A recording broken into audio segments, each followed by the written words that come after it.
All right, so another idea with writing is getting into a feature article or a columnist with a major magazine. And this is Fishing Game, Texas Fishing Game, my magazine I write for.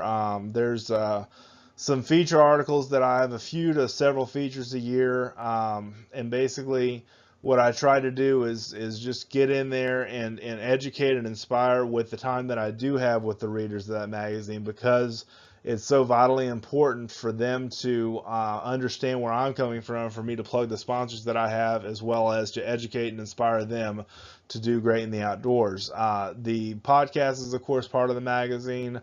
The blog is part of the magazine, and then the magazine itself has the largest audience. Our circulation, paid circulation for digital and print, was over 100,000 this year, and we're going to continue to keep the home fires burning there. But in this particular cover, the one here on the left, there's a guy that Chester shot a photo of him using the Sig Echo 1, which is a thermal sight that he's using there, and that's just a great photo shoot. But Sig had paid for us to do a back cover, I think, on that. But no, that somebody else bought the back cover of that issue, but they wanted a cover shot, and that's what we did for the cover shot. It turned out really good. But anyway, magazines. You can send out queries, you send out story ideas, or you can get on the list of different publishers that are going to be sending you stuff. And I've been written for several magazines over the years, but Texas Fishing Game is probably my most favorite one because I love Texas. That's my market. That's really where I'm known as a writer, and that's where I do the hotspot fishing reports. So, as I said in the other module on how I did it, on how I became successful in this business, I basically took Chester Moore's advice, our editor-in-chief there, and basically just did the work that they gave me. They just gave me some work, some fishing reports to do, which I do every month now. I've done that for the last 4 years. And basically, we just sit down and bang out fishing reports every month. It takes me a few hours a month to do.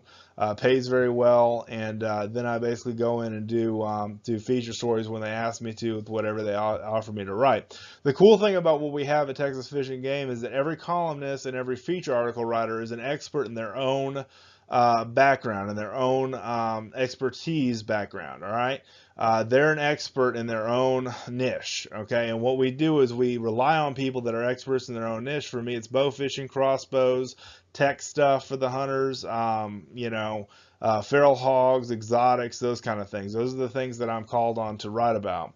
And I'm in the July issue, which is coming up next month when this course will release. I'm in the July issue with a coastal bow fishing article, and I made the cover. That story made the cover, and the stingray that they had made the cover as well as a bow fishing piece. So I was really excited about that. And I obviously get to see the magazine before anybody else does, which is kind of cool as well. But the voice of the Texas Outdoor Nation. So, for me, it's a regional magazine. That's my field and stream. That's my outdoor life. All right. That's where I wanted to go. I wanted to write for them. All right.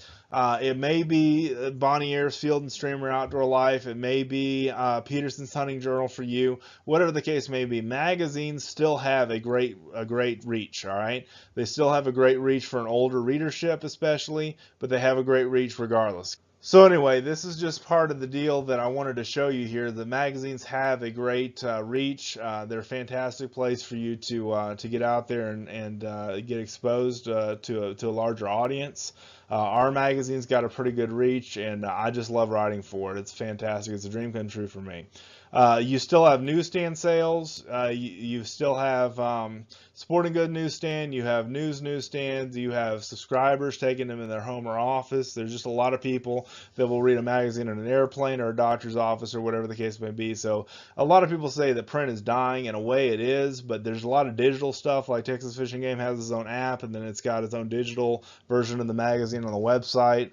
So there's a lot of great things that are going on with magazines. I would not write them out. I would suggest that they're one of the best places for you to get out there, because it is said that magazines are one of the top places that people go to learn about new products, services, those kind of things. All right, they're one of the most trusted sources of advising when it comes to a print that you believe, or sources that people believe. Magazines are still one of the top ones, so I wanted to definitely mention that.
All right, obviously, part of the stuff we would not be done talking about without talking about social media.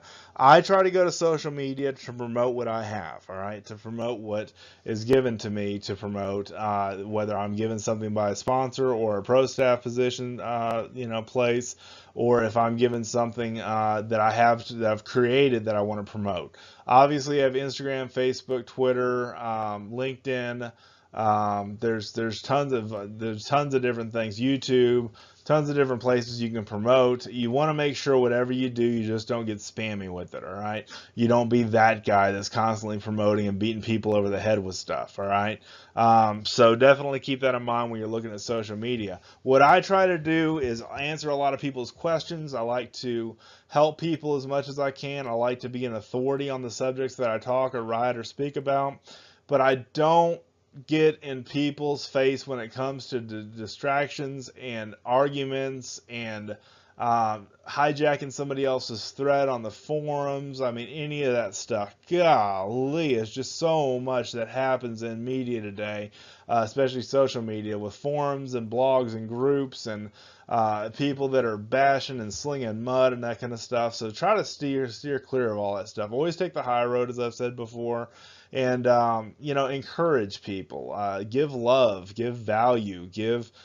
perspective, give stuff like that. Don't bash people. And I know that should go. You're probably listening to this course and knowing that, and you're probably not the kind of person anyway that would do something like that. But life's too short, man. So I try to just bring the heat when it comes to social media. Try to get eyeballs and day trade attention, and try to get people to engage with what I've got. But I just, the way that social media is going these days is it's not really going anywhere, but it's just what people prefer. Okay, the younger crowd prefers Twitter and Instagram. The older crowd prefers Facebook. YouTube's had their issues with demonetizing channels that are gun related. LinkedIn obviously great for business. All right, Vine is pretty much not in existence anymore. I don't know why that's in this picture, but anyway, there's just a lot of different things you can do with social media. You want to make sure you take the high road on what you do and you offer value and help to people that need it, and that kind of stuff, to become more of an authority and somebody that's well respected and listened to in your circles. So working with nonprofits, this is something that I started out doing years ago, and I'm glad I did it. And I didn't think about this, but I covered up my videos covering up the Lone Star Bowhunters logo. I apologize for that. But basically, Hill Country Bowhunters, where I met Marty McIntyre, who introduced me to Mac and Prowler, who introduced me to Texas Fish and Game. If I had not bought that bow fishing trip from Texas, from Hill Country Bowhunters, I may have not achieved the amount of success that I had, because not that many things as a God thing would have happened. But Camp Agape, I started volunteering in 2012. Crosswater Outfitters, I built them a website in 2011, started volunteering in 2012, and the Lone Star Bowhunters is relatively recent.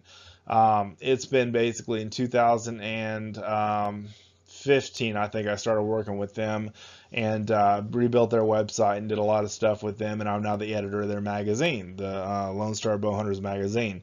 So I'm working on that this summer to get that out for this fall. But the whole idea here is engaging with nonprofits is a way to give back, network with others, and grow your brand and message. All right. Whatever you're doing, you can obviously test out with a outdoor brand with an outdoor ministry. Okay. If you have a fishing product, working with the fishing ministry is a good idea. If you have a hunting product, working with a bow hunting, association, or anything like that, sponsoring different things. They all have fun shoots or banquets or raffles and stuff like that. You can donate your time, donate a service, donate a product, whatever your brand is trying to promote. They appreciate that, and you will get extra credit for your efforts for doing that too, literally and figuratively, in a lot of ways. So I constantly, Camp Agape does an outdoor clay sporting clay event, and I try to get donations for that. Crosswater Outfitters does their own kind of private fundraising, but Lone Star Bowhunters has a banquet. Hill Country Bowhunters has a fun shoot. All those things I try to garner donations for and just try to drive business to. And the cool thing about this is whatever content you create, it's a good testing ground on engaging with people. All right, and I don't mean this in kind of a bad way. I just mean this as you can try a lot of stuff out with your video and your articles and your podcasts, and every way that you approach social media by using the work that you do with nonprofits. All right, and that's not to give yourselves a pat on the back and not to show how good you are and how much good you're doing in the world. That's not that at all. The idea is that you're giving back, and that's something that I'm really, really big about, because the industry has been so good to me, and I've been so blessed in so many different ways. The whole idea is I want to give back and be a blessing to other people, no matter who they are or where they come from. So that's why I'm really big about giving back and engaging with social media and other media with nonprofits. So that's very important.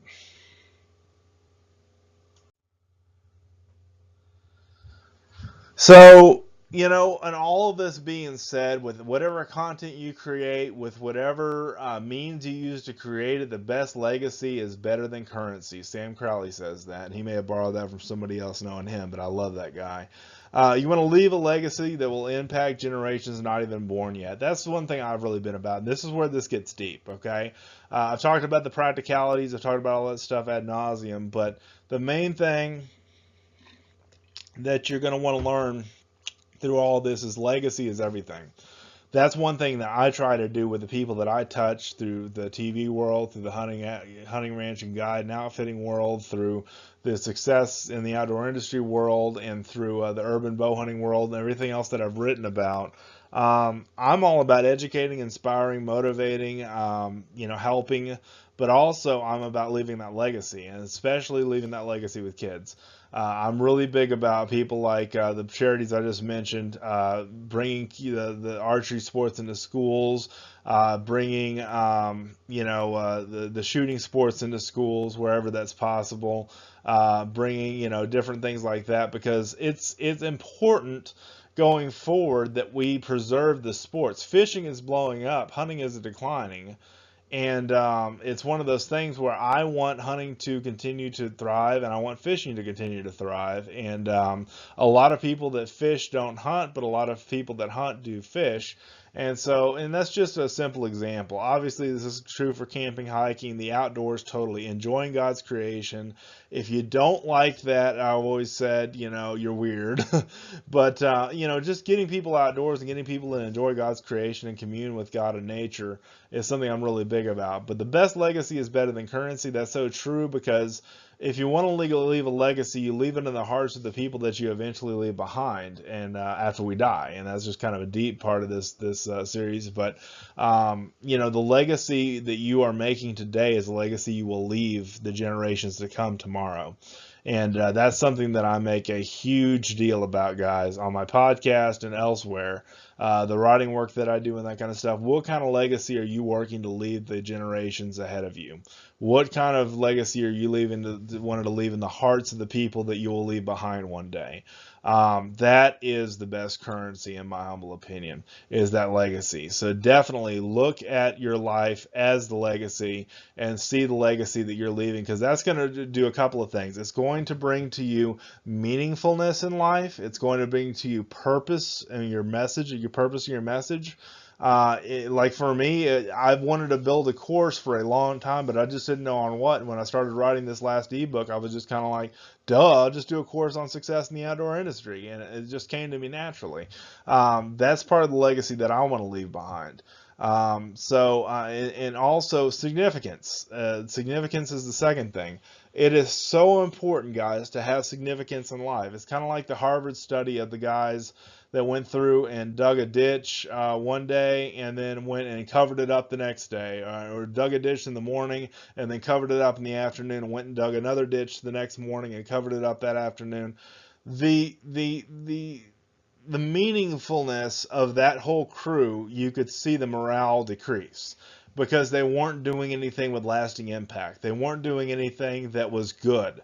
They weren't doing anything that was purposeful. They were just, digging a hole and covering it up. And it's a good example of what legacy is all about. Is legacy is making that impact on generations you'll never even meet.